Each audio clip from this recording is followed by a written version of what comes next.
What's up, people? Welcome to another episode of Fan2Fan. Coming at you live, talking all the sports and all the good stuff that we could possibly do. It's going to be fun. I got some fun things happening. We got some fun topics to talk about. I can tell you right now, I'm looking forward to it.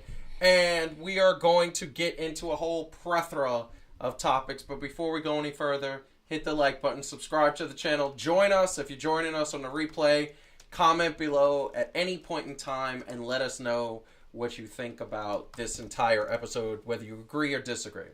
If you are joining us live, we want to tell you that we are very excited to talk about a bunch of things. First, we are going to get into NBA All-Star review because it was an exciting weekend. We are also going to talk Brian Flores getting hired, new job, and we are going to discuss father and son connection. Makes me want to tear up a little bit. I just want to say that. But the first topic, unfortunately, is going to be the Knicks. But before we get into that, we are going to go into a situation of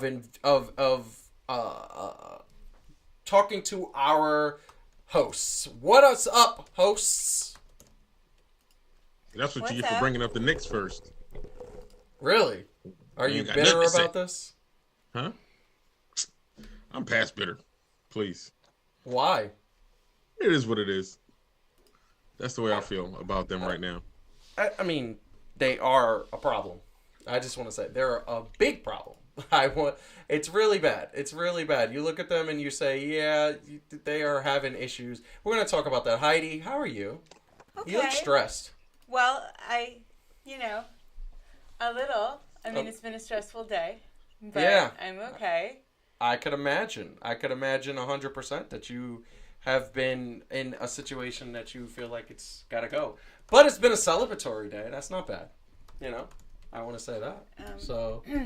But I will tell you, it's going to be fun to talk about all the topics that we talk about. I want to tell you that we are going into a situation where we're going to talk all about everything that we can. And I want to say, first and foremost, I am not a fan of trying to, trying to figure out something that I don't have facts to. Like, if I don't have the facts to something, I'm not going to try to figure it out. However, one of the things that has happened over the last couple months is that the Knicks have acquired a team that they don't have. We weren't even going to talk about this topic. We were going to keep it very simple. We were going to keep it very in a situation that I thought was that it was just about what we can possibly do in terms of, as New York fans, how can we deal with this team that's not functioning? You got to accept it. And I put an extra point out there on Fan2Fan that we talk about the Dallas Cowboy fans, how they are just a little delusional. Go ahead and check that out. However, the thing that I will say is that the Knicks are a disaster. They had a whole week to get things together. And what do we have is, as we come back from the break, we get a situation where Kemba is now going to be benched for the entire, situation. So he's going to be benched for the rest of the season. Now, for those New York Knicks fans, know that was the big acquisition. Kemba, Evan Fournier were the big, in the offseason, we had all the excitement in the world. Oh, this is what's going to happen. This is the new coming. Scott Perry and the other dude who I always forget his name. We're excited about Kemba Walker. I was excited about Kemba Walker. And then now you come to find out that there's friction between these two gentlemen. Tibbs is a coach that wants defense. And we could sit up here all day long and we can say, oh, well, maybe he's being benched because Kemba is not playing defense. Well, he plays pretty good offense. And every time that he's in the game, from my perspective, the eye test is I see the Knicks doing well. Well, guess what? Now he's going to be sitting for the rest of the season. You're paying him all that money. And this is the thing that I want to pose to our panel right here and go right into it.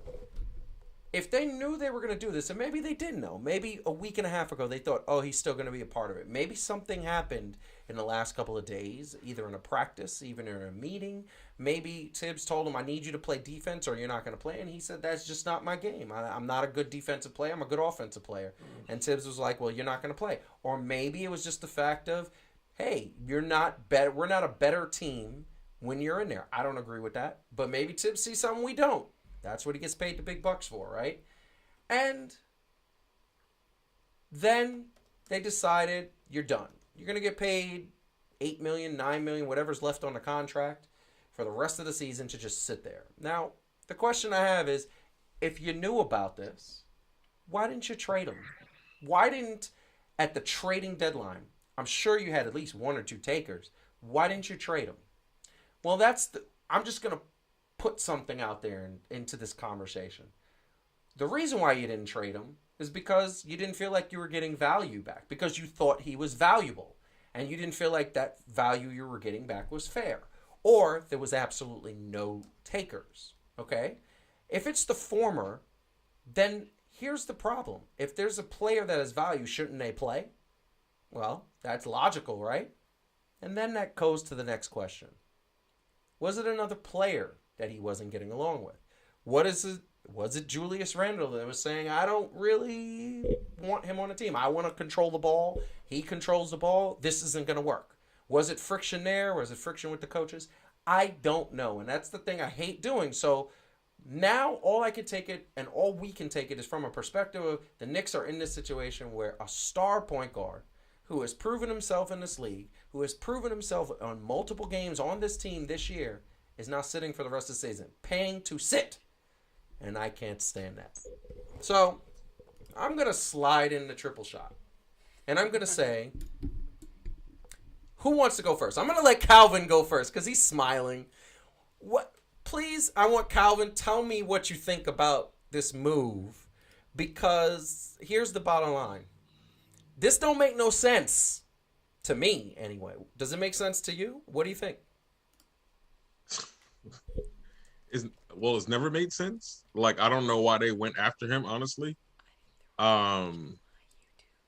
Just because it didn't seem like they needed somebody like him to make that team better. You know what I mean? Like, I'm not acting like last year's team was the best team ever. They produced pretty well, even if it was a weak conference, because here's the deal.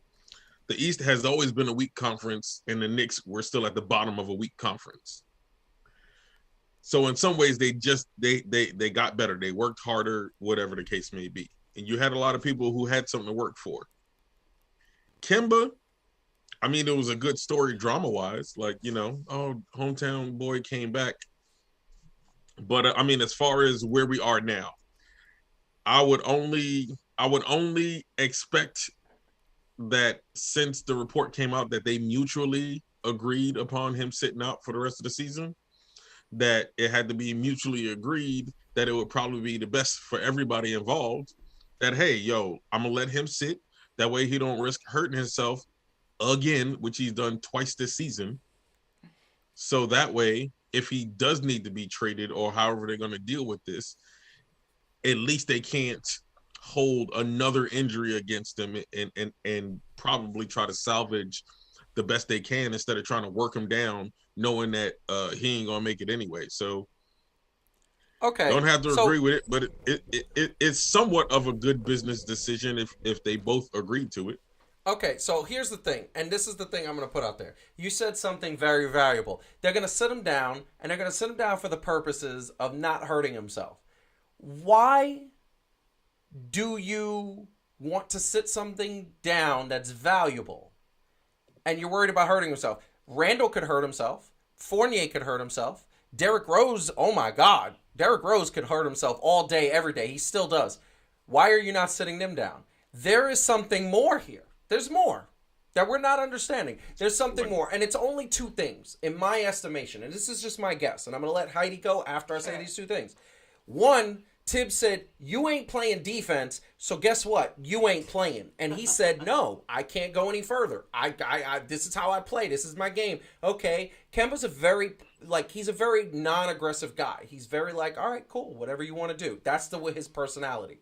Or Julius Randle said, "I need the ball in my hand to play better. Let's do that going forward." And Kemba said, "But I need the ball to play better." And Kemba said, "All right, cool. Do what you want to do. I'd rather just sit and keep my prosperity." Now, maybe there's something I'm missing, and maybe it's a third option I haven't thought of yet. That's a possibility. We're just guessing here. But at the end of the day, you don't sit somebody down or worried about them getting hurt if they are valuable. Otherwise, you would sit Derrick Rose. You'd sit him because Derrick Rose is the most valuable player on this team in my estimation. He is the MVP. He's the smartest basketball player. And the reason why the Knicks have been horrible over the last month and a half is because he's been hurt over the last month and a half. Well, Heidi. There's more than one reason why they've been horrible. Correct. I mean, I don't know. If the question we're answering is why didn't they trade Kemba if they weren't going to use him? I don't know. The answer that sort of leaps to mind is they didn't like any of the offers they got. Maybe they just didn't think it was a good deal. I understand Calvin's point. I think sort of the bigger point, right, is that it's very difficult to imagine this team getting a lot better built around Julius Randle. Last year, he seemed to be able to make everybody better. This year, it feels like he's making everybody worse. Even when he has a good day, he has a good game, it seems to somehow be at the expense of everyone else instead of being sort of energizing to everybody else. So, I feel like at this point I sort of lost faith in a team that's sort of built around him. And I, for one, even though I don't think they would, necessarily do well in the playoffs, I'm very curious about what we would see from the other guys in a team without Julius. So to my mind, it's play Kemba, don't play Kemba. You guys are not, they're not doing what they need to do either way. It's not like they're horrible, but they're doing a lot of, they're losing tight games to teams that you would expect them to not, for them to win handily against. There's no such thing with the Knicks team. And then they lose, they squander leads. Nobody's that's the last business. decade of Knicks. So yeah, and it continues. So to me, it's whether or not Kemba is on the bench. To me, the bigger problem is with or without him on the court, they just don't seem to actually function well as a team. And I think some of these guys could do better without Randle. So, I just, as you were talking, you jogged something for me. Two things. One, I think I've been asking myself for about a better part of a decade, why is it that the Knicks always have a lead and then they go to a place of they lose the lead, right? And I'm going to bring Calvin in because I want to get his reaction they'll be as I say 14 points up and then all of a sudden they're not. They're 20 points up, they lose the lead. I think it's because when you play at the Garden, your adrenaline gets pumping. That's such a big arena, and you're in front of that crowd. Spike and then by the time, is very exciting. Spike Lee, by the time the third or fourth quarter comes, you are gassed. You're just okay, I'm exhausted. That's the first thing that popped into my head. And Calvin, I'll let you react to that in a second. The other thing is, there could be a third option with this Kemba problem. Mm-hmm. The third option is you have Grimes, okay, who is actually a pretty good player, a young, pretty good player, that all of a sudden the Knicks want to feature, and he has been proving that he can feature. He's played defense. He plays pretty decent defense. He's a decent offensive player, and now it's a little clogged at the guard spot. Okay? Yeah. And now you look at that, and that's the basketball terminology. But the only problem is you're telling me that Kemba can't come off the bench and support that sick and unit team and give you 20 minutes? Could, right? That's when it becomes, okay, there's something else. So, Calvin, please. Go. You heard Heidi, you heard me. What do you think about, after we said that? And now I get it. So, from and obviously, I love my brother Will and his astute assessment of a lot of things. One of the smartest people I've ever known. True, but also I'm but they got rid of dudes from last year also. So granted, I'm not saying they got rid of the best people ever, but what if, even though they didn't produce the way a lot of people wanted them to, a lot of them played hard, right? Yeah. Like Alec Burke, is he still on the team? Alec Burke? Yes, No? yes, he is. They didn't. yeah. They made no moves. Okay. They made So, no moves. So like Frank, I get it, and some of the people that they let go, who was to say that the hunger that they had, even though they made mistakes, they still busted their butt a lot on defense, like all of them. You know what I'm saying? So who's to say that the moves they made just upset the chemistry that much? Like, right? Like they really hung their hat last year more on defense than they did offense, honestly. And what they tried to do was get better offensively, and they sacrificed defensively. And I don't think that because of how they did it, I don't think that the Knicks could afford to lose any defense, which they have, right? Which is also a reason why. So I'm not just going to say that, they overachieved some. Yeah, they did. 4th seed, that was definitely an overachievement with the group of talent that they had. But I think part of it was you just had a group of dudes that was going hard, and I don't think Kemba has the ability to go as hard, right? Yeah. Like, but here's my question. He scored and this is the thing that bothers me, and I don't understand. In December, it was the end of December, he scored 44 points. He dropped 44. Okay? And then like a couple games later, 22. A game after that, it was like 24. He had flashes of greatness. Flashes of greatness. Okay? And I don't understand. And please tell me, if somebody could drop 44, 22, 20, 24 over the course of a couple of weeks, what is the problem? Oh, I have an answer. Please. I've heard Professor Francis say this before on the show. Chemistry, Professor Francis. I think, when you look at, you guys remember, how well the Nets played in the bubble with, nobody? Well, I mean, they were amazing guys, right? But they were, no big stars. You see and you see how many teams who have big stars are not playing well now. I think that there's something, the chemistry in the Knicks is wrong, right? And it's if you went into the season going, well, they're adding Fournier and they're adding Kemba, so that should be great, right? Except it's not. And I feel like Tibbs is trying every permutation except not, without Julius, right? He's trying everything, but he's sort of so fixed in the idea that it's Julius and then some combination around him, right? And I feel like more and more, it's pretty clear that you can do every combination. Kemba, not Kemba, Evan Fournier, not, Alec Burke, not. I don't really care which combination. Julius Randle is not leading this team well. Nope. And so the only combination Tibbs isn't trying is, take Randle out and see what happens. And, even though Randle himself is a great player, but how many times have we seen this? You can be a great player. Russ Westbrook is a great player. James Harden is a great player. It doesn't mean that they can create great chemistry around them to win. And I feel like Calvin's right. Last year, the Knicks had this great underdog thing, and that was very motivating, and they played together really well. And this year, it's not there. And I just keep coming back to I think until you build a team around somebody else. You know what's sad about this? What's sad about this entire situation is that the Knicks actually had their team from long before spring training. Or not spring training, preseason. They had that full team came into the preseason. They played exhibition games together. They practiced together. They had time to figure this out. And then here's my question. Please, somebody answer this. Why didn't they trade this guy if they were going to have him sit on the bench? Why not trade him and get something back? Get some draft picks. You don't even get players. Get some draft picks. OKC has picks.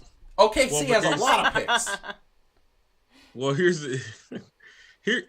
the deal, though, right? Yeah. We don't know, like Heidi said, we don't know if they tried to shop and couldn't.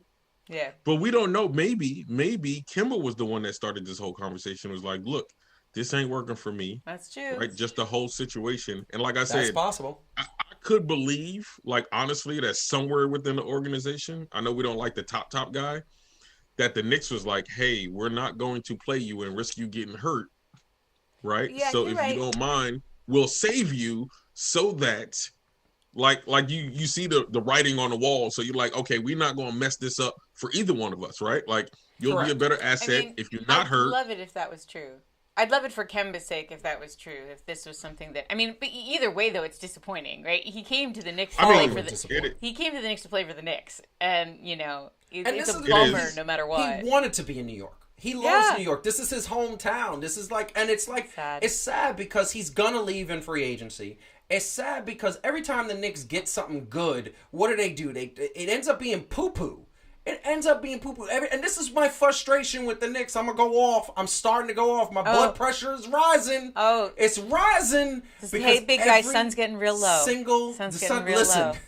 Sun's getting real low. I need that right now. Because every time we get something good that was good on another team, Carmelo Anthony, Stephon Marbury. Oh, Lord. I cannot believe that Stephon Marbury was balling on Minnesota and was actually decent with Kevin Garnett. We get something good. It comes to the Knicks, and it's poo-poo. It's poop. It's just pure poop. Also, I can't stand it. I'm not, right? And I can say as a fan that has been a fan of the Knicks for a hot minute, I'm not always so big on this fact that you need the next big thing to actually be in the Garden. Like, we need a good-ass team to be the Knicks. Like, that's what it's always been, right? Like, let me ask you a question. Calvin, hold on. Let me interrupt you for a second there. When's the last time you had a good team that didn't have the next big thing? Oh, wait. I know the answer. What? 2012. Well, like the Utah Jazz, or like no, the next big thing. Next big thing. Donovan Mitchell is the next big thing. No, not that they don't have great players, right? But when we talk about what a big three looks like, I'd say I'd say Denver. Big three. That's two different conversations. So, no. But I'd say if you look at, and again, Joker is amazing. Like every great team in the NBA has at least one really great player. But I would argue, I want you to answer that question. What good team in the NBA right now doesn't have the next big thing? But understand this, right? So every team that has the next big thing drafted them, or they started there. Right. Like Ja Morant drafted. Zion drafted. Joker drafted. So right. Here's my question. Luka drafted.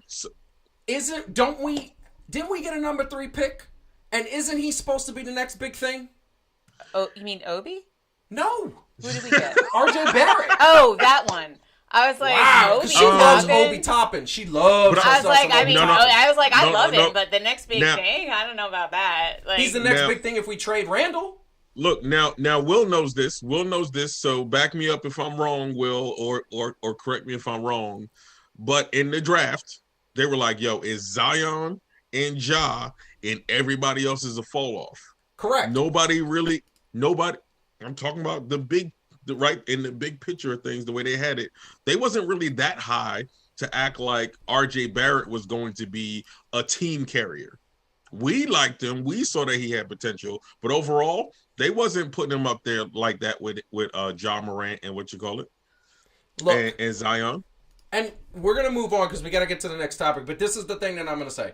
Every team that is good in the NBA right now, and let's back up for 1 second. Why is it? It's not just the Garden. It's the Mets. It's the Jets. The Giants have had success. I don't know what it is, but the Jets, Mets, and Knicks. Every time a good player comes to that team, they suck. I just for the first time realized that New York has teams called Jets, Mets, and Nets. Yes. Correct. How did I not actually? Anyway. Yes. The point I would make. But let's put the next big thing aside. I know what the answer is for the Mets. The Mets City Field is not a good stadium to hit in. I don't know how other people figure it out. People come here, they get in their head. That's it. I know what it is for the Jets. The Jets just don't have a good management or teams or owners or anything good. So it's like the Jets are just trash.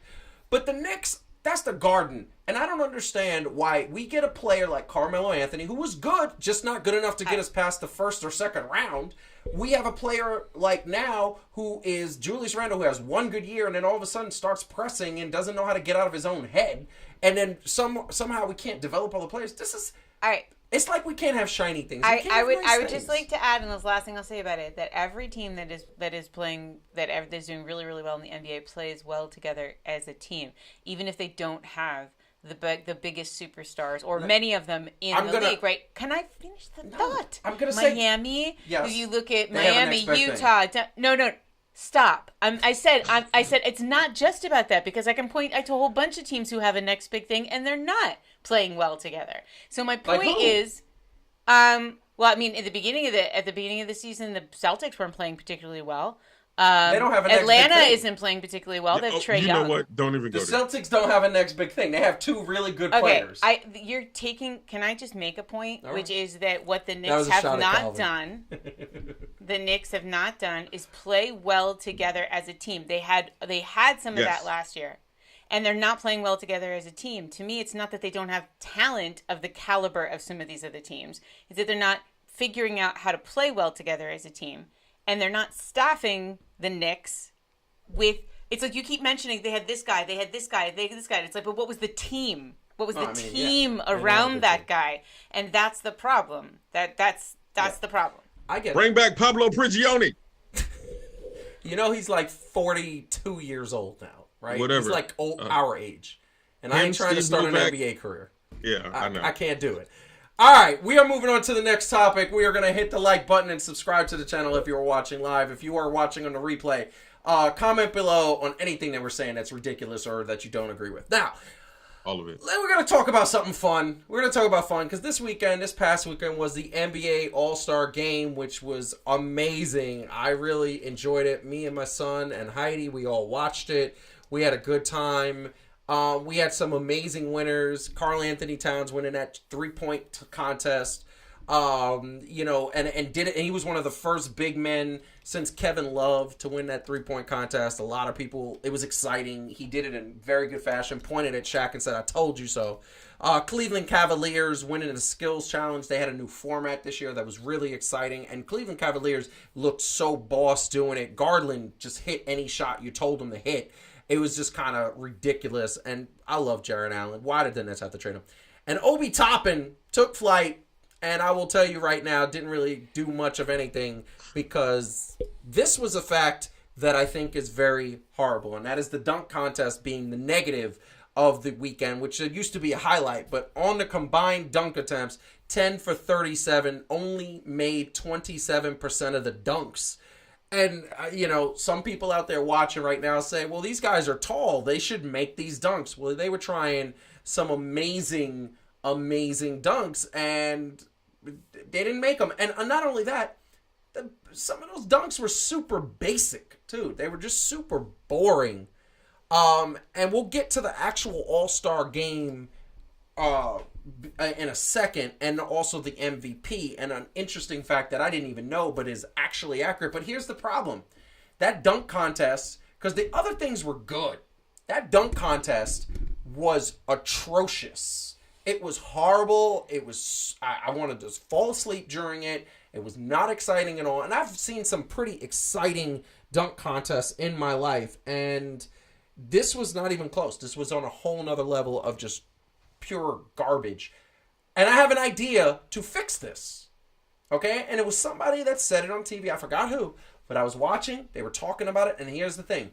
How about making a dunk contest, a dunk duo contest? We saw an amazing dunk in the actual All-Star game of LaMelo Ball to Murray of the Spurs. And through the legs, dunked it. Now, Calvin, Heidi, what do you think about that idea? And do you either of you have a better idea or an equally good idea to make the dunk contest better? What was the idea? Say the idea again. So, are you not paying attention? Are you? I mean, I just didn't busy? I didn't understand the idea. What was the idea? The idea, so instead of making it one person, 4 guys, you make it 8 guys, and it's a tag team of 2. I mean, I don't know how to make it better. How do you make it? Stop being so gimmicky about it. It's like they've started. I get the idea of wanting to do something stylish and something that looks cool, but they started going gimmicky, like kind of, rather than going like, you know, like a dunk is like this powerful sexual thing. It's like hot, you know? I didn't even think beastly. Not it even has a little good bit. it's What? like animal energy. And then it's like, oh, I'm gonna put like, I get that Cole Anthony was doing, like, some sort of Boondocks reference, but, like, you know, okay, let's take 10 minutes to lace up your Timbs and then, like, jump in them. And by the way, you can't jump in them, apparently, because they weigh, I don't know, 50 pounds. On each shoe. And it's like, so you're doing a gimmick. It's like, well, you're going to come out in clown shoes next? I mean, like, or like high heels? I mean, like, are we doing, like... It's like taking away from what a dunk High is. heels? No, I mean, like, is that the point? Like, it was like, oh, let's see if you can dunk in like 4-inch heels. Like, I don't want to see that. I just want to see. And what's hilarious is the dunks in the All-Star game were off the chain. Well, I mean, Larry Johnson did it. Right, but like tons of people did it, you know? like during the game, and they were authentic and energetic and awesome. Instead of these like hyper over-engineered subtle tricks. Like, even Obi disappointed me because that one thing I know he was trying to do was hard, but it didn't look good. No. It's like, it doesn't look authoritative. It doesn't look exciting. It just looks like, technically Calvin, difficult, but who cares? So what would you be your suggestion to make it better? Just go back to the way they used to do it before, where they actually, by the way, didn't try to do dunks they couldn't do. Right? Like, I think they thought they could do it. Except, I'm sorry, if it's their fourth try, well, you couldn't do that dunk. I don't understand why they weren't disqualifying people more. Because there would have been nobody left. Because there would have been nobody left. That's the actual answer. Calvin? Well, number one, Vince Carter ruined the dunk contest 22 years ago. Okay, really? He broke it. He broke the dunk contest. I don't agree with that. Well, I'm being very sarcastic about that. I'm just saying with the types of dunks that he was doing and with the ease that he was doing it is like, think about that though, right? So for a second though, 22 years ago, right? That was the 2000 dunk contest, was it? Yeah, 2001. 22 years ago, he did that, which would be the current lot of players, right? Mm-hmm. Coming to see half man, half amazing do his thing. I think that, right, they naturally try to do what they emulate. Yeah. But another part of that is, like, at this point now, like, the dunkers ain't in the contest no more. You know what I'm saying? Like, the dudes that dunk ain't in the contest. Like, John Morant should have been in the contest. Do you know who Calvin, I was saying this to Joe the other night. Do you know who broke the dunk contest? D. Wade broke the dunk contest. Because when he robbed Aaron Gordon, I honestly think if I was a player in the NBA, I would go, dude, that guy got so clearly robbed that why bother?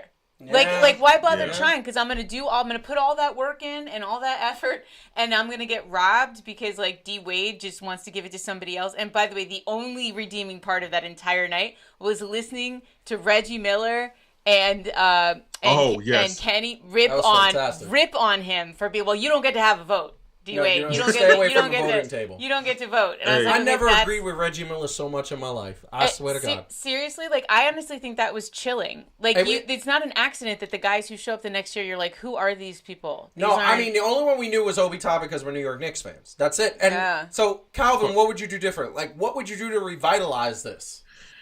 I also think that part of it has to do with, and this, I guess, would talk to the revitalization. They used to want to put on a show for the fans and all the other stuff. I think part of it is, man, some of them think that they're too good to just put on a show for the fans. Yeah. I mean, it's kind of like, it's part of putting your brand up. So I don't know, maybe since the NBA is getting more towards being more accommodating to the players, and I'm trying to be positive about this whole thing. I'm not trying to be to get off my lawn, dude. Since they try to be more accommodating, then I don't know exactly what it is, but you got to do something that's going to incentivize them without it being money. Please, without it being money. No offense. These dudes get paid way too much money to have to get paid more money just to do something that's a part of the game. Do something to make it. Here's the thing. More. You can't make... Without me moving my hands. You can't incentivize these guys with anything except money at this point. Because here's the thing. You can't say, well, if you compete in a dunk contest and you win the dunk contest, you'll give your team a win or a draft pick. Or you can't say, we'll give your team extra salary cap. You can't say, or maybe that's the thing. Maybe it's you compete in a dunk contest, your team gets an extra $100,000 they get to spend in salary cap, which isn't nothing. You're not going to get a quality player. You can't say anything that Now, here's the thing that I want to say would be interesting for the pro players. Then I got another idea really quick. And then we go to the All-Star game. If you were to take the money aspect, and instead of saying you're going to get this money, you donate it to a charity of the person who is playing for it. That is a good way of putting some financial extra. I think you should get to spend a day with Barack Obama. Like, I think you should get, like, they should get to spend a day with Barack Obama. Boy, like, you get, like, cool people. Like, there's people, like, or, like, spend a day with Michael Jordan. Like, there's people that these people do admire. There are things that you could give away that would make guys go, I mean, I want to spend the day with Barack Obama. Or how about lemon pepper wings? How about the winner of, you know how you get people to go? The winner of the dunk contest gets an unreleased, limited pair of Jordans. Like, only going to be 10 pairs? Boom. Also, another thing is, maybe next year you take the tag team and you take a star and you pair him up with one of their G League stars that got something to prove. That's cool. Okay? Something like that. The bottom line is it needs to be reinvented. It sucks. Yo, maybe they get a shoe. Yeah. Or maybe the winner gets their own shoe. If you get a trip to the strip club, then Harden will go. He'll be in the... Lemon pepper wings. What's up? Lemon pepper. Lemon pepper wings. They don't have lemon pepper wings at a strip club. I think it's just basic hot sauce. You better ask Lemon Pepper Lou. Yeah. It depends on, I mean, you gotta go He to damn the sure right went to place. go get some lemon peppers. That's funny. I want to say, and interesting enough, multiple people made comments, and this was something that was sort of posted or people talked about it. There was some comments made that Steph Curry is actually responsible for destroying the dunk contest because he has made the three-pointer more sexy, and my man did it even better because my man was the All-Star MVP, and All-Star MVP with some amazing stats. But here's the thing, I don't believe that at all. I don't think he had anything to do with the dunk contest, except he did something really nice, which is he made the three an awesome thing. But he put up 50 points on a record 16 three-point made 59% from three-point land. He was bobbing. He was showing off. I mean, my man was doing his thing, and I loved it because he deserved it all. And he's so entertaining. He said, like I said, I'm wearing this jersey. He's one of my favorite players. I love Klay Thompson a little bit better. And he did it in Cleveland. But, what happened? And he did it in Cleveland. And he did it in Cleveland where they were booing him every chance they got.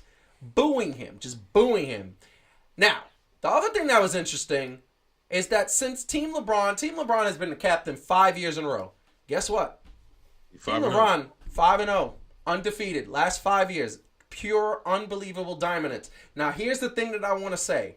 The thing that I want to say is that the last 2 years with Kevin Durant, as far as I'm concerned, mailed it in. He doesn't care. He's just like, whatever, I'm going to pick my players. I'm going to go through the motions because that's what it is. But 3 years ago, Antetokounmpo was the captain. And Antetokounmpo picked a good team.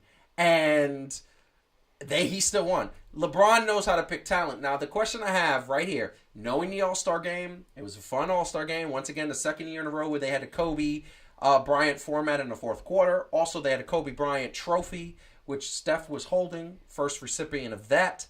Are we going to see LeBron James being an owner one day? Because he clearly has talent. He eyes talent. And he has the money. I mean, would you buy into LeBron James being an owner and maybe putting a championship team? Yeah. I mean, he can do whatever he wants. Yes. Yes. He could. So yes, he could. I just don't know if that's what he wants to do because they all like to go make movies and stuff. But, which Tom Brady's doing, by the way. He's making some kind of road trip movie. So, like, I think a lot of times these guys want to get into another line of work. Yeah. But unless you're, Michael Jordan, and this is your whole identity, right? Is that? But I think LeBron's always been somebody who liked doing different things. So I just don't know if he would. I don't know if he would do it, but could he do it? Sure. Like, could he be good at it? I think absolutely. I think he would be really good at it. Calvin, what you think? I have my reservations. Really? What is that about? Because I feel like it's a different thing to own a team. Right? Like, it's a different level. And I know they keep on saying LeBron's the GM of all of these, and he can say who he want to play with and be on the floor. But it's like, what kind of owner is he going to be, right? Because at the owner level, are you going to be so involved in every level like he likes to do on the floor that you don't get people that want to work with you because they don't feel like they can actually do what they need to do? Yeah. Like, I'm not saying he can't. I just said I have reservations. That's an issue, right? Because I don't know what type of owner he would actually be. All right. Well, I'm going to tell you right now. I think he was look, I'm going to tell you he's doing well. He's not doing well with the Lakers. And what was amazing, and I saw this too, this was a meme that was circulating. Steph put up the numbers he put up, and now LeBron has to go back to the other point guard that he has. And I'm like, if I was LeBron, I'd be like, it'd be kind of like you are in a marriage that you're miserable and you can't stand. I am not. I'm a very happy man in a very happy marriage. Not talking about myself. But you're in a marriage, you can't stand it. You want to get away from it, and you go see somebody who's in a happy marriage, i.e. Golden State, and then all of a sudden you go back to your wife and you're like, you're back. Mm-hmm. That's what Russell Westbrook is at this point, because my man lit it up. I feel bad for Russ, but he ain't playing well. He's not playing well. I would want to get out of there. The chemistry isn't there. It's there, and I want to just highlight the other part of the night, the part of the day, sweet moment, was the top 75 top players that were in attendance, the old and new. They were super amazing. There was a lot of ceremony there. There was a couple of funny moments. And look, LeBron and Michael Jordan shaking hands. That was awesome. Michael Jordan's number one. LeBron's number two. I got a big problem with this list because Kobe's number 11. I'm like, how is Kobe not in the top 10? Oh, here we go. He was 10. No, don't he do was it. 10. He was 10, sorry, but he should be much higher than that. I like that MJ went up to Magic and said, like, wear your shoes. Yeah. He's like, yo, we'll play right now. Like, yo, damn. They could have gotten to a game of horse. That would have been better than a dunk contest. I mean, well, part of what they said about who made, like, after 1 and 2 was about the impact that they had for how long they had it. And I'm not saying that means that everybody deserved to be in front of Kobe. But, I mean, Magic and Bird and them was dominating decades. Yeah. I think, Magic and Bird, anyway. I can't say anything about. Past the 1-2, I think it's very difficult. I think there's just like I said, like I like to say, reasonable people can disagree about these things because you just start weighing different stuff. You know what I mean? Like you do, but that's the point. There's got to be a criteria, and Kobe should be top 5. I know, but some of it's subjective. But yeah, I mean, like, look, I don't disagree with you. I'm just saying. And we also don't have eye test on like a Dr. J or we just have highlights, right? Yeah. Or like Elgin Baylor or like some of the dudes that they was naming. I didn't realize they won as much as they did. Yeah, but this is the problem. Granted, no competition back then. Come on. But you had to start somewhere. Like they wasn't gonna like in the grand scheme of things, and I have to look at it like this. Like in the grand scheme of things, the way sports started. I mean, it's a wonder that some of the people was in there at all. Right? I get it. So I get it. For my man Bill Russell to be winning so much when it was a mostly white dominated league. And how much respect all these other cats have, and they're like, yo, he's really the reason that I'm playing ball. You know what I mean? Like we see this generation, and we see, our current Allen Iversons had Michael Jordan to look at, and the current ones had Allen Iverson and all of them to look at, to be, them people. But it was like our legends had legends also. I just want to say, first of all, earlier Nina commented on your vest, and I want to say it's a very nice vest. Very nice vest. You look very chic. But I just want to say something. When you put the vest on and the collar, you're way more serious. You're very serious tonight. You're very, getting emotional, getting deep. You're, speaking gospel. Calvin, I'm a coach. I'm a coach, too. I'm not speaking gospel. Calvin, did you see the ultimate draft that they did the night before, and Dominique Wilkins picked himself.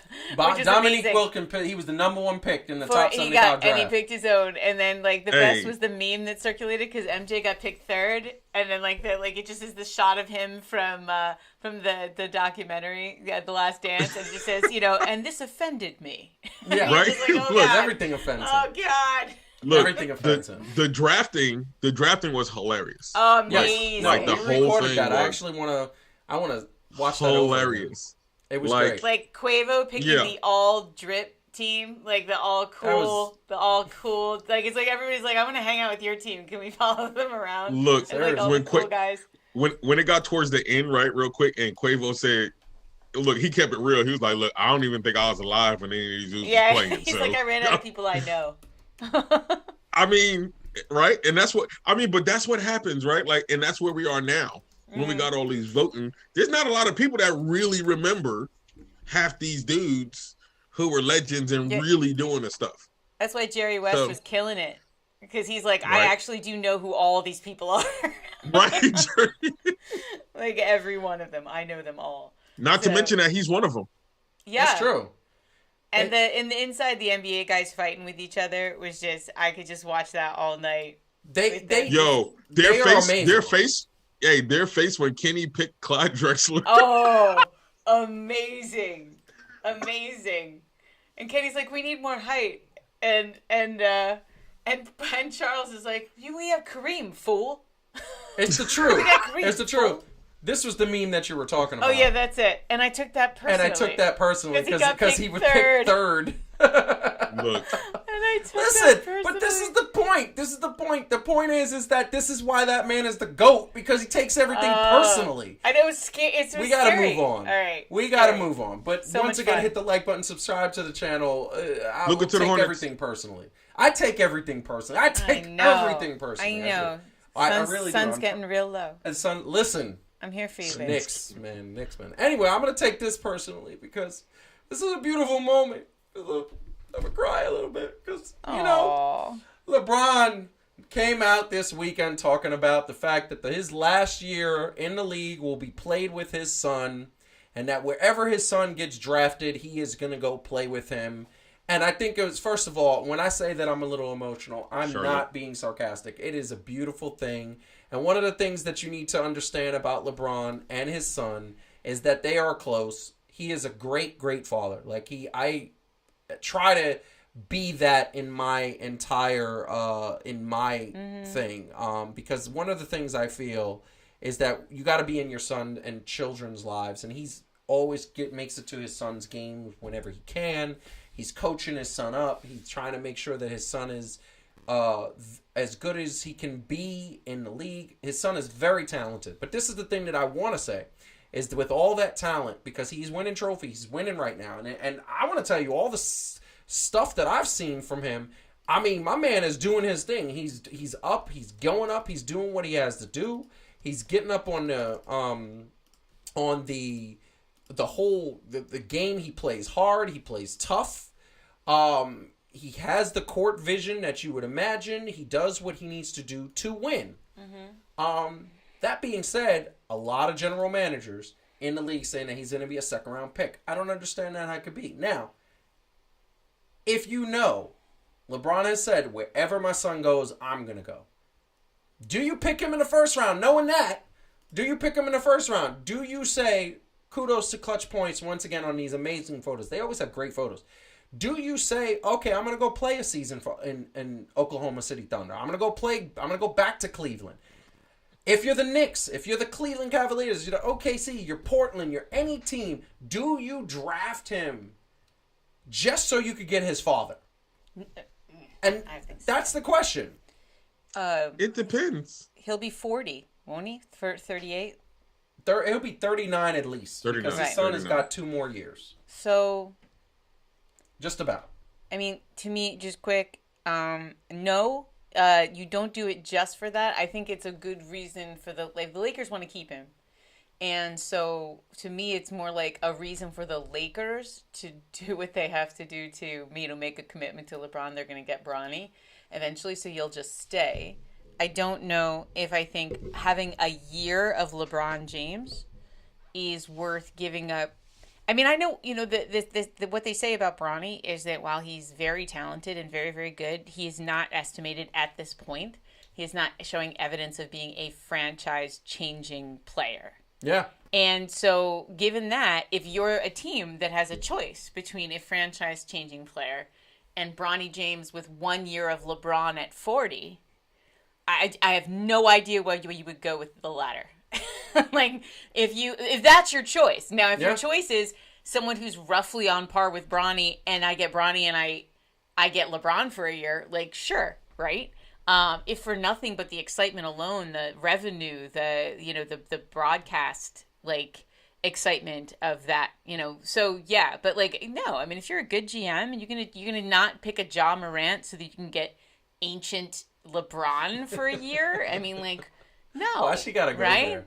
That's like I Marcus love LeBron. being I'm wearing his disrespectful jersey to right now. Jason I Kidd. love the man. I'm just saying, like, that doesn't seem like a smart move. Just yeah. Go ahead, Calvin. This year is also showing, right? Like, this year is showing that LeBron can still play at a high level. But if the chemistry isn't right, then it doesn't make sense, right?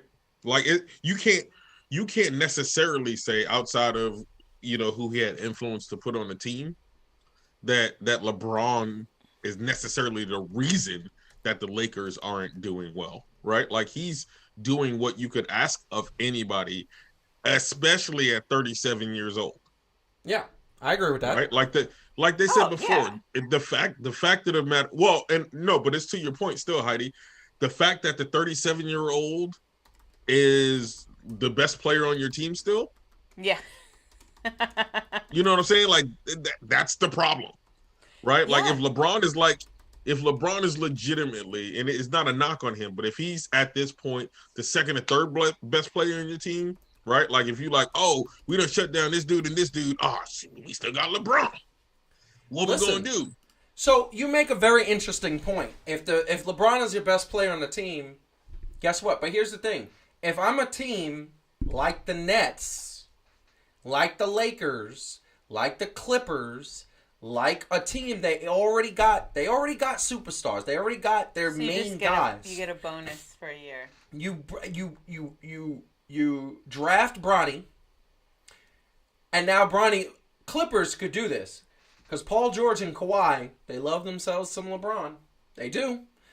And you say, Bronny's now here. LeBron's coming he already said, I don't care about the money. I'm just going to play, even if it's $1 million or $2 million.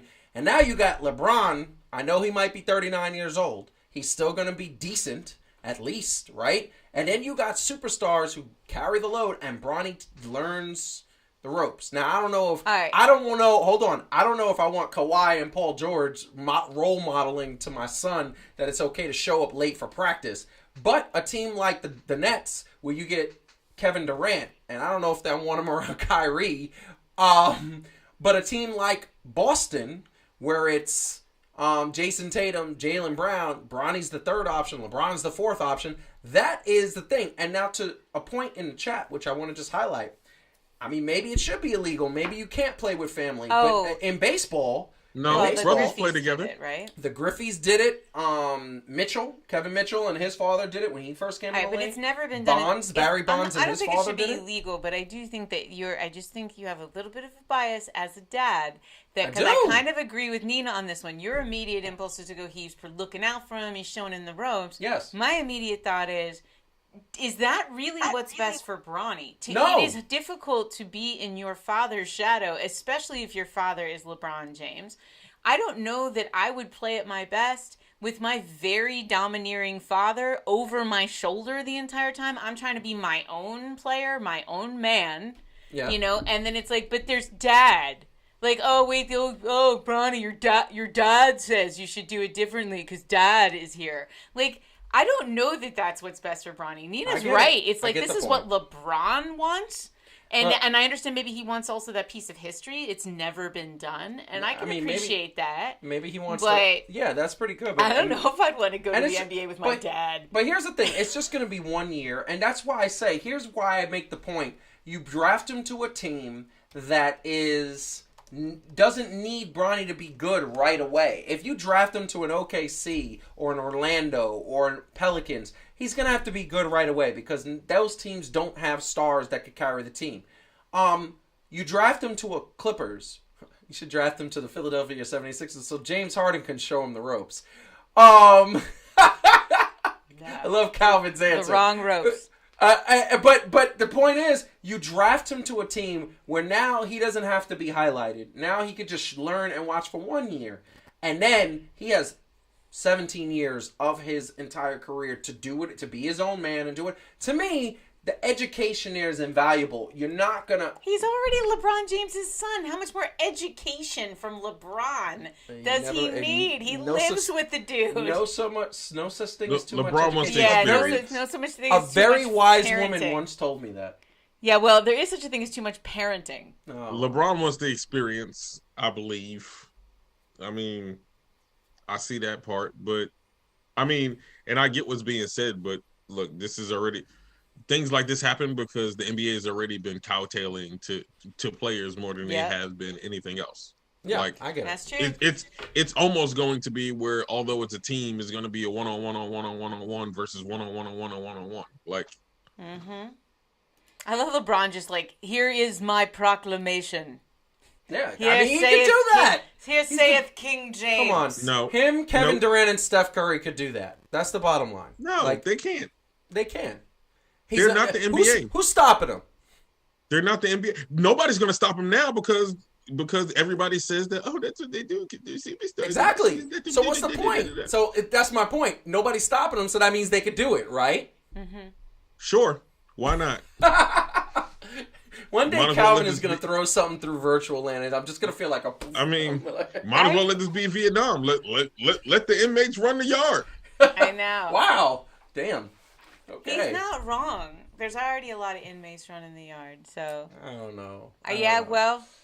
I get on one point, it seems like it is, but, like, given the context of everything, like, he ain't that special. I get it. No, I understand. He's not. But we got to move on to the next topic. That didn't make me tear up. I'm the only one that thinks that father and son's bonds are unbreakable. That's what I want. Oh, you shush. Listen, you're so mean. You're all so mean. You're all heathens. Anyway. Joseph's going to be like, oh, if Joey goes to the prom, I too shall go to show him the ropes and look out for my boy. You know what? We're moving on because these heathens don't have a heart. They're mean and emotionless. I, on the other hand, believe in family and beauty of family. That being said, hit the like button, subscribe to the channel, and please comment below, and please like us. Also, check out that episode of Extra Point talking about the Dallas Cowboy fans. Also, check out the newest episode of 3 Things to Do on the channel. Share with a friend.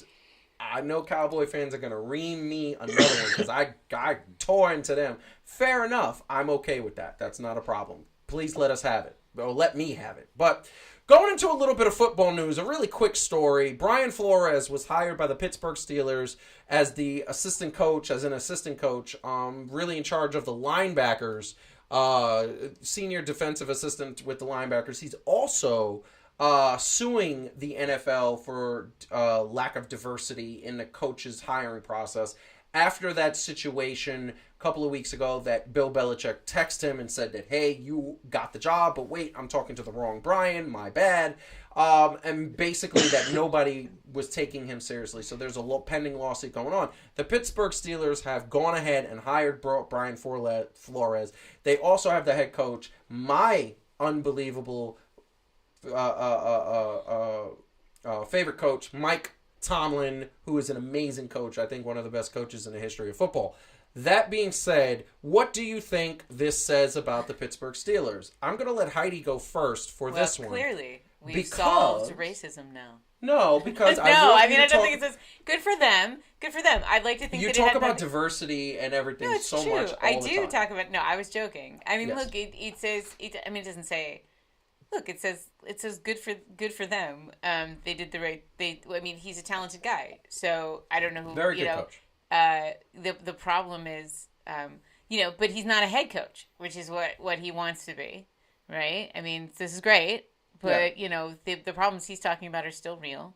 Yep. And I don't think again, bravo to the Steelers for not, kind of doing the like, ooh, you're kind of a troublemaker, and so we don't want. To me, that's really what I would applaud them for, is not kind of doing that whole like, oh, you're stirring up trouble, we don't want any part of that. That they weren't cowardly.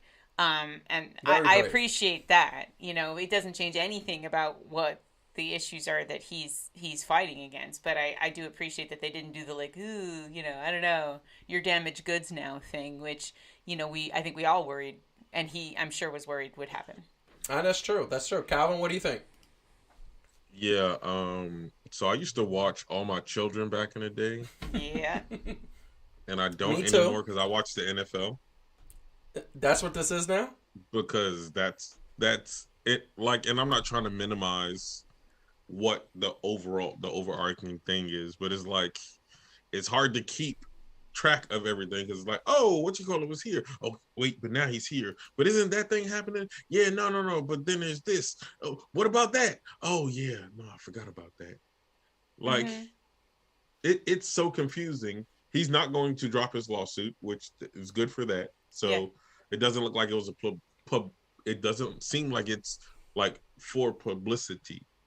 I don't think it was ever for publicity, but I get what you're saying. Well, no. But I'm just saying, right? Like sometimes things happen and people like just tend to drop it or whatever. I don't know what to think because I guess we still got to see what happens with this investigation. Yeah. Like, I mean, we I can talked tend to say, go ahead.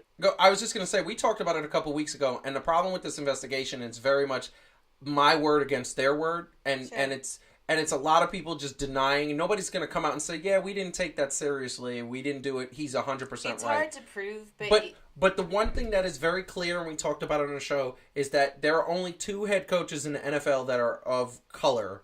There is only 1 owner of color, and that is the truth. And there is a huge discrepancy of like once you get past the like sort of scouting ranks and sort of like assistants to the assistant coaches, there's just like it goes from like, oh, it's a pretty consistent, and then all of a sudden it drops off a cliff where you get the 2 thing head is coaches. that it kind of doesn't matter what the investigation yields, because the thing is, Flores isn't suing for money. Nope. He's asking for changes to the way things are done in the NFL. Yeah. And I think that is going to be very hard for the NFL to ignore, even if some BS report comes back and says, well, we couldn't find any proof that anybody was doing this. Well, you're not going to find proof. Nobody thinks you're going to find proof.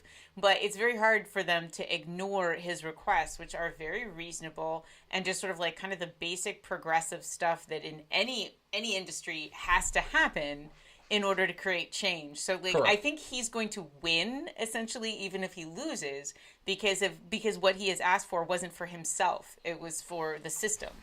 So, and it was all very reasonable things, right? So I think he's going to come out a winner.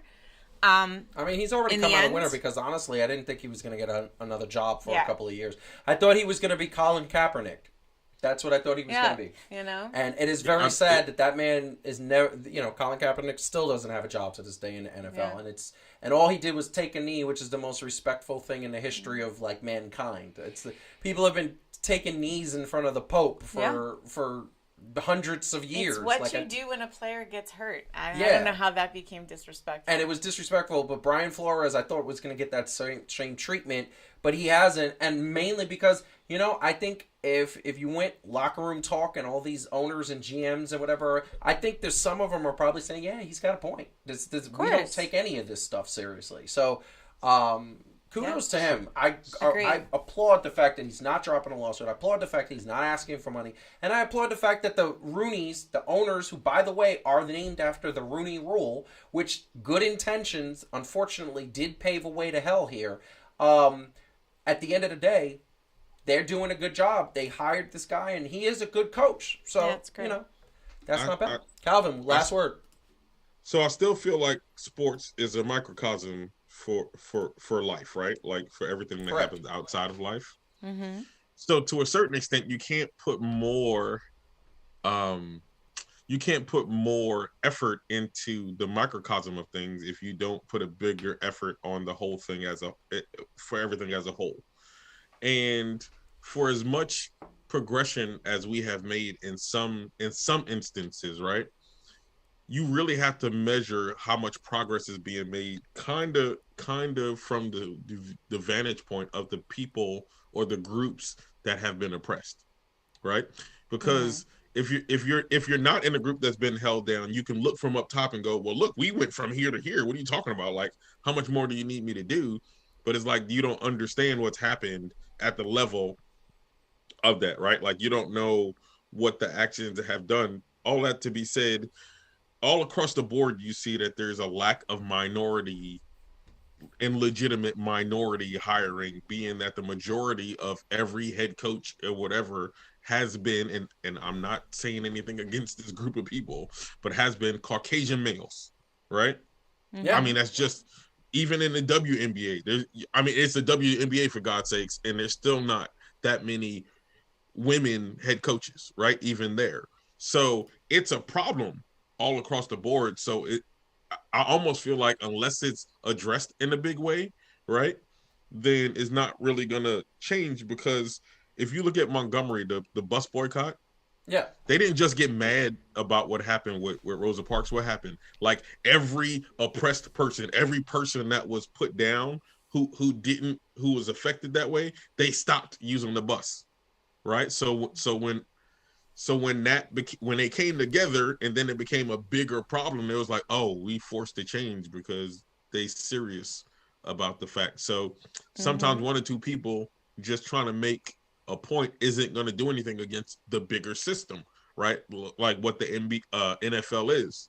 Right. It's going to take more people to say, no, we all don't want this to happen. So I agree. am I saying do something as drastic as all the minorities don't play or go on strike?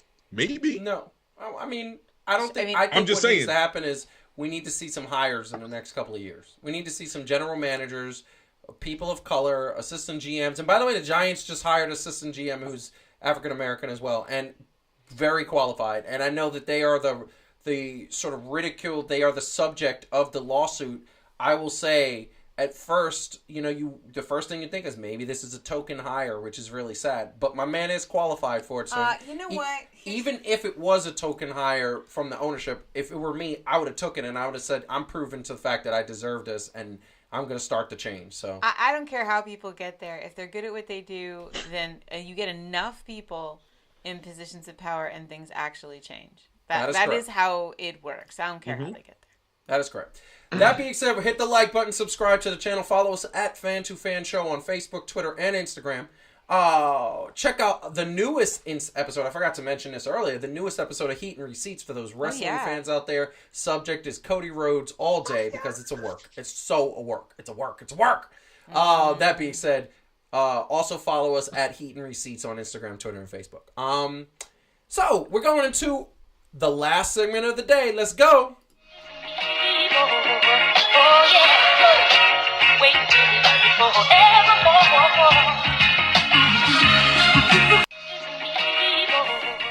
So, we are here. We got a simple version of sports style, and I want to say this, and this is the thing I want to say 100%, that normally we do sneakers, normally we go and we like, oh yeah, well, let's go and let's have a good situation that, well, could be good. Well, guess what? We're not doing that today. Today, we are going to hit up jerseys of the MLS Persuasion. I'm just doing one thing really quick because I want to make sure that this sounds good. Boom! Jerseys of the MLS Persuasion. And I will tell you right now, it is an amazing thing on Sports Style. As we bring it to a situation, we're going to bring that up in a second. And I want to just know, and this is for me, who I love jerseys as much as the next person. I do. I feel like jerseys are a great situation, and they make the sneaker hand in hand. They go hand in hand with the sneaker. I'm forgetting what I'm trying to say, but what I'm trying to say is the fashion comes from the head to the ground and from the toe. The jersey, we always go sneakers, hats are featured, but every once in a while we get to talk jerseys. Today, we are talking the new MLS jerseys.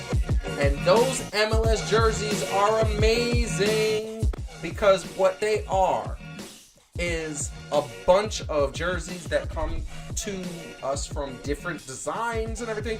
We do have one problem with the jerseys themselves. Heidi. What was the thing we were talking about when we were talking about these jerseys earlier? Oh, okay. So this is just a general point of irritation that I have. And, like, look, this is how it's always been, and I understand that, so don't, like, everybody yell at me for this.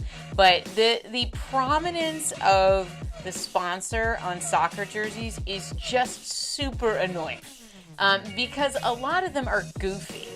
We've gotten used to sort of Emirates and things like that on the international teams, and they kind of look cool. But there's a lot of the key sponsors for a lot of these MLS teams are kind of lame. And so they really it's like you can work real hard to design a very cool kit. And then there's just like, it says just like sort of like, Hampton Medical in the center of it, and you're like, oh, okay, it's not cool anymore. Sorry. Bimbo. And I don't even know what Bimbo is. Bimbo is the bread. Oh yeah, is that what Bimbo bread is? Bimbo look bread. at that Orlando Health. It looks like that's the shirt you would wear to go on like the 5K cancer walk for Orlando Health, right? I mean, it's not. It just is. It's hard to be cool. Like Alaska Airlines isn't too bad, and the Target one is really nice because they didn't make them write Target across the center of it. No, and you don't have to because Target is. They've got the iconic bullseye, right? This is what I'm gonna say. And Calvin, first of all, the three that are on the stage right now, I think Alaska Airlines looks. That's just an ugly jersey. But Orlando Health, you're right about that. But then look at this one. We go to the Target one actually doesn't look bad at all. I actually think because it doesn't say Target, it just looks like a bullseye. Again, because it's stylish, so it's nice. But and then to its immediate left, Herbalife Nutrition. What are you gonna do with that? And I will say the one to the left of that I really like. That's the LAFC Flex, which is it's an Art Deco design, which is actually pretty cool. Yeah.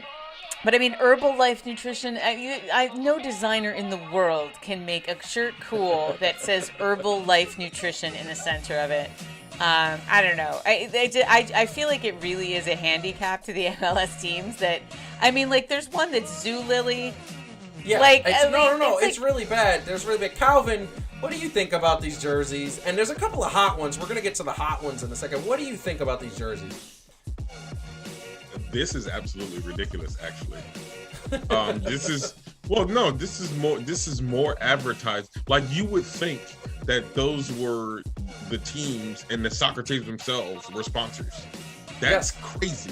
Like, yeah, I agree with that. Soccer jerseys didn't used to be that prominent with, like, is this just an American thing now? Like we get that teams have to have sponsors for that, and that's how they did it. But this looks like a Target jersey and a Bimbo jersey and a Flex jersey more than it does like an actual soccer jersey.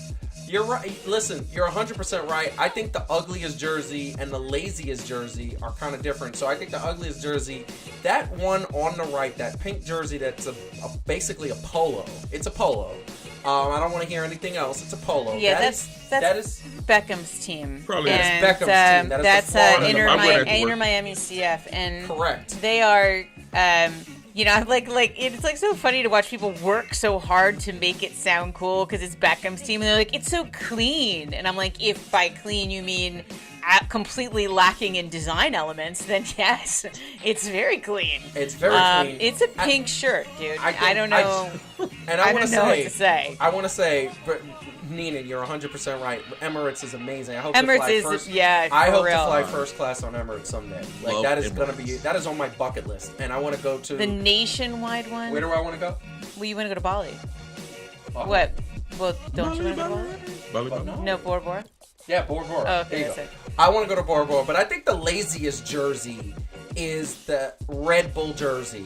I just don't like the NYFC jersey because it's orange. I'm like, when did orange become a part of your color scheme? Although I know there's a little hint I of it don't in mind the the logo. Red Bulls one because at least it's cool. You have to show them it's the lazy. It's okay, nothing new whatever. about At it. least That's their regular jersey. But it's at least cool. Show the nationwide one. I think nationwide that because they ripped the yellow one. Yellow to the left. Oh, That- no, that yeah, one. this is horrible. That is this like is really they bad. ripped it right off of Emu, and Doug. And I mean, it's just sad. Once again, it's like, oh, it's a 5K. Which cancer is this? I don't. It's just sad. But Yeah. I love the LA one. I want to say, and that's what I want to say is right here is my favorite one, right next to the nationwide one. And Calvin, I don't want to hear you say anything about that, because a lot of times you sit there and you're like, oh, you need to get a better color scheme. And Oh, dude, But Nina's that right. looks NASCAR fire. vibes. She's completely right, because NASCAR also does the thing where it's like, I'm driving, like the 40 oil car, like, or the whatever, like it's all it looks like that. It looks like they're posters. And by the way, Annika, I think I thought you were going to bring us to Bali. I thought you were going to pay for it. Well, since you're going to Bora Bora, she's going to be lonely in Bali. I know. That's true. That's very what you get true. for showing me up. That's what you get for showing me up on a speech. That's right. I'm just playing. Don't hurt me, Annika. I'm just playing. Aww. Yeah, gonna be best I just want to say, because that was mad petty. He's just been holding that. It's like me with coats. Yes. Anyway, Yes, I've been that's a petty. long story for another time. That You know, is this my the last favorite time I saw jersey. Calvin, The DC I want one? you... Calvin and Heidi, we're going to go back to the bigger size. And is there any jersey that you guys think that is fire? Like, and tell I me, mean, and all I I'll know zoom is in on I it. want that one that says MD Anderson Cancer Center right smack in the middle of it, because that's for the Houston Dynamo, baby. Are you being because sarcastic? of course I'm being sarcastic. Who wants to think about cancer? Well, Fire. Well- Do I think any of them are fire? Like, no, none of. I mean, I like the DC. The DC. I feel like a walking commercial. No, none of them people are paying me. See, here's the deal. None of these people are paying me to wear their emblem on my chest. Okay, I feel like Jason Bateman and Hancock when he was trying to sell the Hearts Matter stuff. Nope. Wow. Not happening. Look, I want to say I don't mind the Target one. I gotta say it's not too bad. I also don't mind. Obviously, the DC United is my favorite.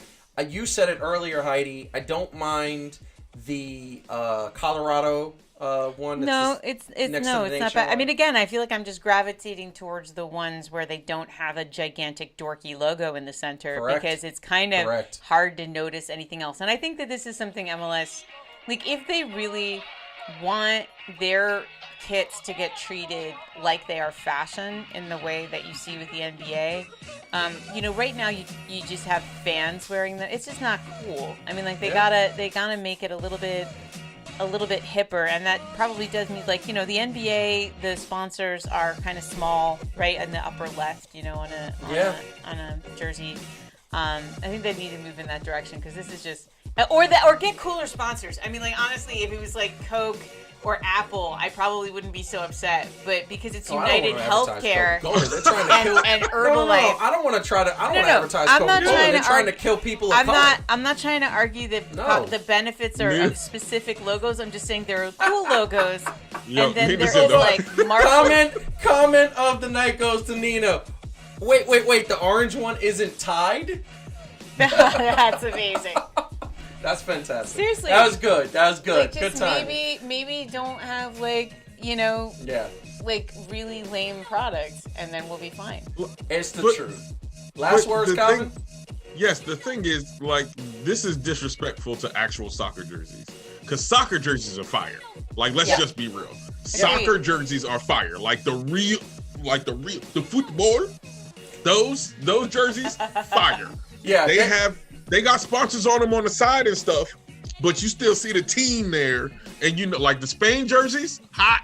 Yeah. Hot. No, they're fired. So the thing I want to say is that this normally MLS, they get it right when it comes to fashion. I love LAFC's design, NYCFC, a lot of the Washington United, a lot of different jerseys. I think when you have 2 or 3 jerseys out of 28 jerseys that are fire and the rest are not good at all, you've missed a boat. So I think that's going to be a general consensus. They missed a boat. Yeah. Lame. Yeah. All right, we are ending this segment of Sports Style. Let's go. I want a tie jersey, by the way. Wait forevermore.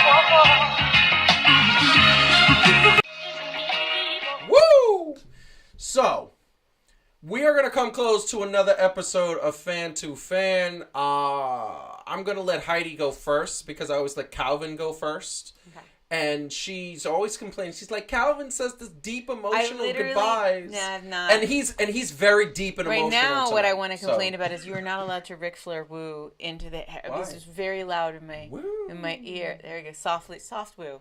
That's fine. Wow. I am just restricted. I mean, I don't really know that I have anything in particular that I want to say. The All-Star game was fun. There were disappointing moments, but it was generally enjoyable. So it was a good week in sports. Excited to Not if you're a Knicks fan. Maybe have baseball at some point. We'll see. It's not really happening yet. Baseball's done. And Baseball's it's done. not done. He's being Baseball, dramatic. Baseball's done. This is my moment. All right. But thank you guys for tuning in as always, and tune in next week. And that is not a launching point for you to start saying baseball's done. We can talk about that next week. I didn't even say anything. You will though. I'm not. Sun's getting real low. Sun's getting real low. Calvin, what do you want to say to the people?